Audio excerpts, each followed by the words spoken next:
নগরীর ব্যস্ততম station road এলাকায় রাস্তা দখল করে অবৈধভাবে মালামাল রাখার বিরুদ্ধে কঠোর অবস্থান নিয়েছেন চট্টগ্রাম সিটি কর্পোরেশনের mayor doctor Shahadat Hossain.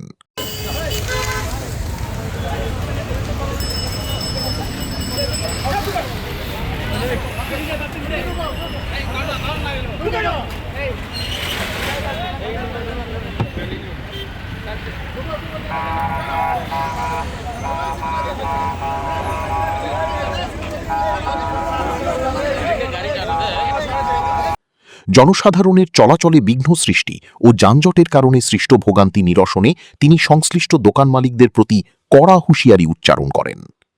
Mayor বলেন, রাস্তা জনগণের সম্পদ। কেউ ব্যক্তিগত প্রয়োজনে রাস্তা দখল করে মালামাল রাখলে তা কোনোভাবেই মেনে নেওয়া হবে না। স্টেশন রোডে দীর্ঘদিন ধরে যে অনিয়ম চলছে তা বন্ধে সিটি কর্পোরেশন কঠোর পদক্ষেপ নিতে বাধ্য হবে।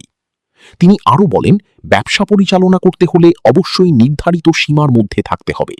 ফুটপাত ও সড়ক দখল করে ব্যবসা করা আইনত অপরাধ। নগরবাসীর স্বাচ্ছন্দ্য নিশ্চিত করতে আমরা নিয়মিত অভিযান পরিচালনা করব এবং প্রয়োজন হলে জরিমানা ও উচ্ছেদ কার্যক্রম জোরদার করা হবে। মেয়র ব্যবসায়ীদের প্রতি আহ্বান জানিয়ে বলেন, আপনারা নিজ দায়িত্বে রাস্তা ও ফুটপাত দখল মুক্ত রাখুন, অন্যথায় সিটি কর্পোরেশন আইনানুগ ব্যবস্থা নিতে বাধ্য হবে।